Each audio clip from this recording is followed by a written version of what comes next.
the Bros Special Edition. On tonight's show, we will learn about some events and technology advances from 1990 to 2001. We start off on our broadcast with the many breakthroughs in technology. Between 1990 and 2001, the world saw many advances in technology, all of which continue to advance in today's society. The 1990s saw a major growth in the use of the World Wide Web and the personal computer. The World Wide Web first became available to the public in 1991, grew dramatically with the number of users. By the year 2000, there were 295 million people who used the internet. This caused the continuing revolution in business and communication across the world. The 1990s also saw the major growth in mobile cell phones. They made it easier for people to communicate while not at home, allowing them to go anywhere and talk to their family, friends, and work, etc.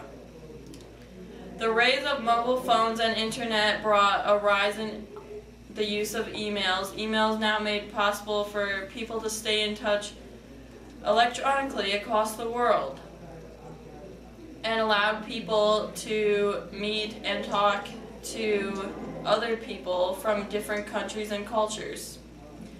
Another invention that would make a difference in society was the invention of MP3 players and digital compressed music files.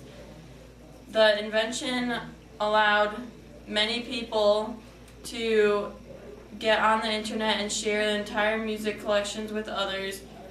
They no longer had to go out and buy CDs for themselves because they could access the music they wanted on the internet. There were many advances in technologies in the 90s. All of them were very important to the world into 2000s. The 1990s saw some major trials, but one of the most important and controversial was the trial of Rodney King. On March 3, 1991, Rodney led the police on a high-speed car chase. The chase was caught on tape from George Holliday, who saw everything happen from his balcony.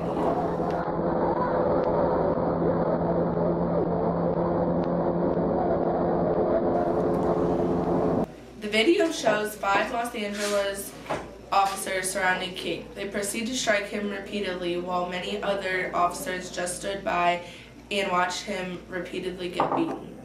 King survived the beating and was released without being charged, but a portion of the footage was aired to the world, causing a public outrage in LA. The jury refused to indict the officers who stood and watched the beating. 4 of the officers who engaged in the incident were charged in Los Angeles County Supreme Court with assault with a deadly weapon and use of excessive force on King. After finding that they could not produce a fair jury, you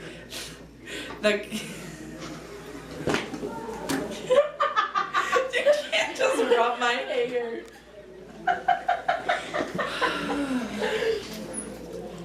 The jury refused to indict the officers who stood and watched the beating. 4 of the officers who engaged in the incident were charged in Los Angeles County Supreme Court with assault with a deadly weapon and the use of excessive force on King.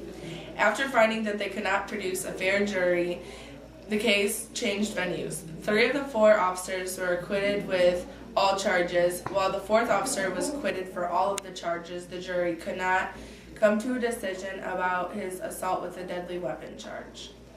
The acquittals led to the LA riots, which led to the death of 53 people and over 2,000 were injured. On August 4th, 1992, the federal grand jury indicted 4 of the officers on charges of violating the civil rights of King. The trial led to 2 officers being found guilty and imprisoned, while the other 2 were acquitted. During the riots, King appeared on television and offered his famous plea, "Can't we all get along?"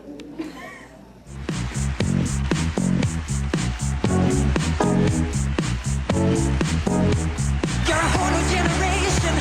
You're dancing through the day. You're grabbing for the magic on the run. Pepsi presents the Jackson. You're a whole new generation. You're loving what you do. I put a Pepsi in the motion, and that choice is up to you. Hey, you're the Pepsi generation. 'Cause you're down and there's no thrill of the day. I feel the Pepsi way. Taste the thrill of the day. Feel the Pepsi way. You're a whole new generation.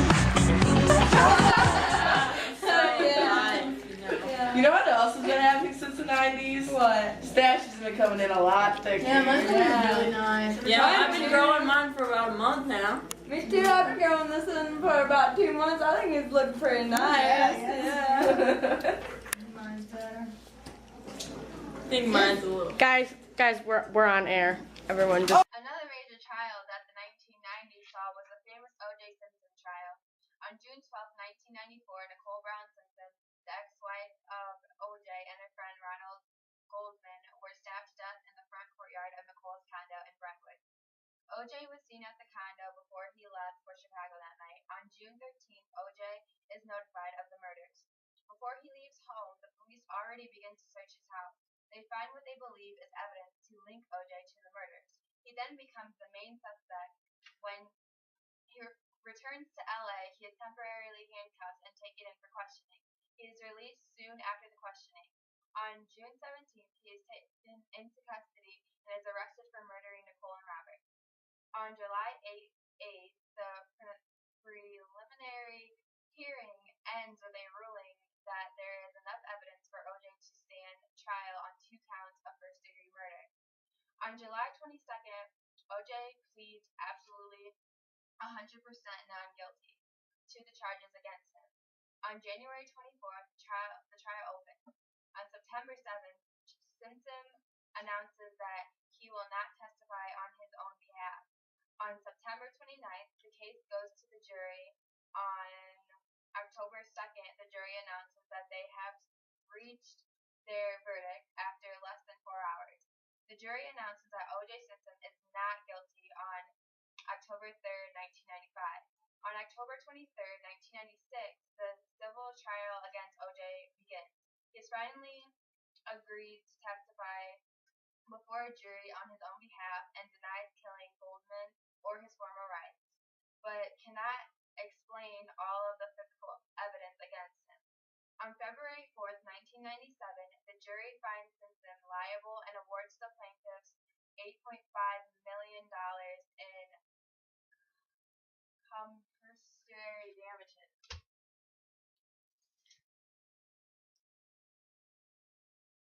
Hi, this is President Bill Clinton. Say one thing to the American people. I want you to listen to me. I'm going to say this again. I did not have sexual relations with that woman, Miss Lewinsky.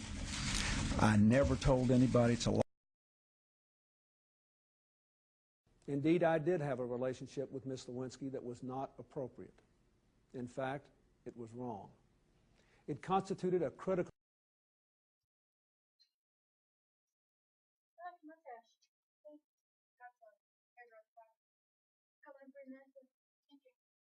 While the United States was witnessing the trial of O.J. Simpson, we also witnessed a major terrorist bomb attack in Oklahoma City.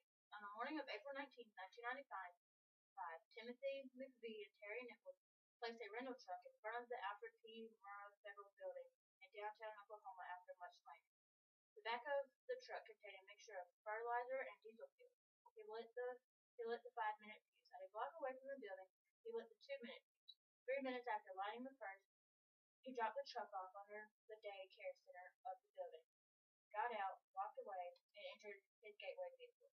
At 9:02, the Ryder truck detonated in front of the north side of the building. The blast claimed the lives of 168 people, including 19 children under the age of 6, and injured more than 680.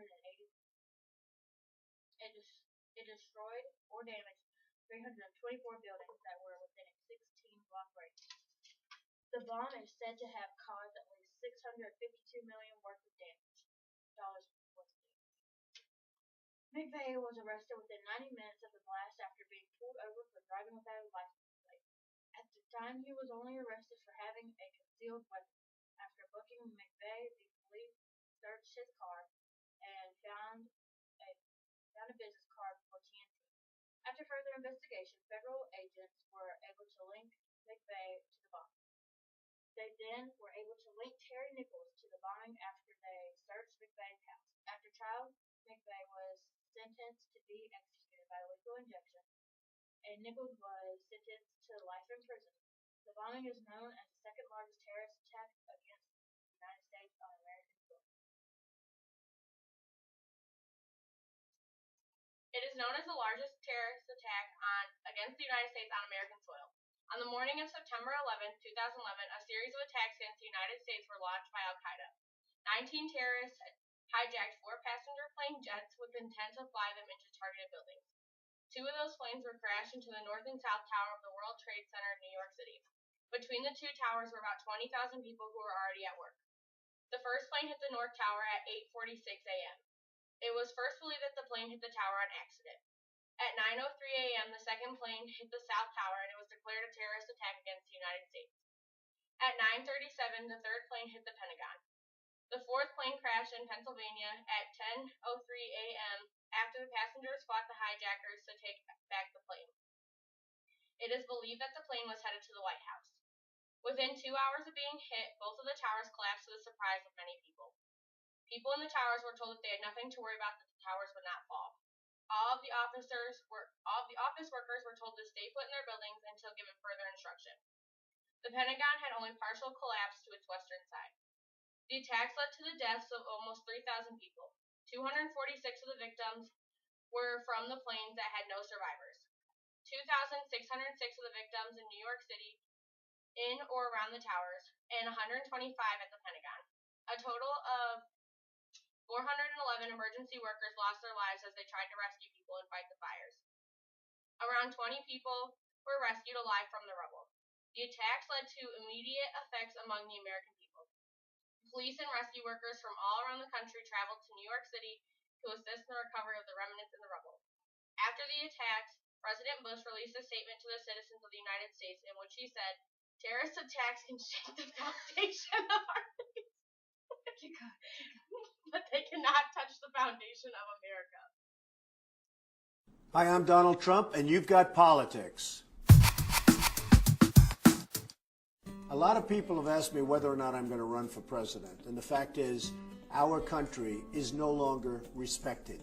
We've lost our mojo.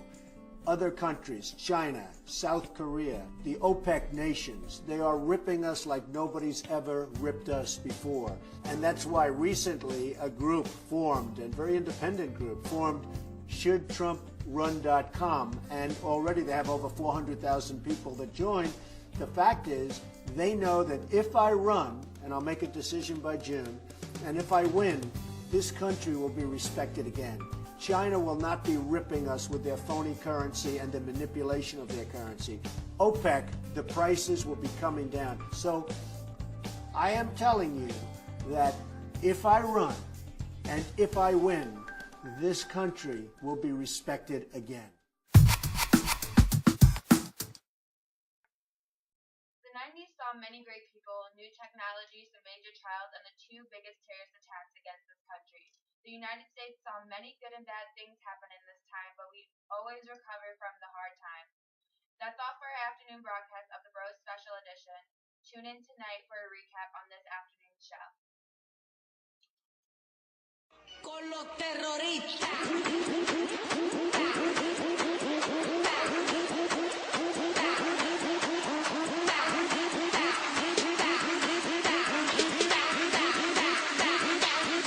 The hard Harlem Shake.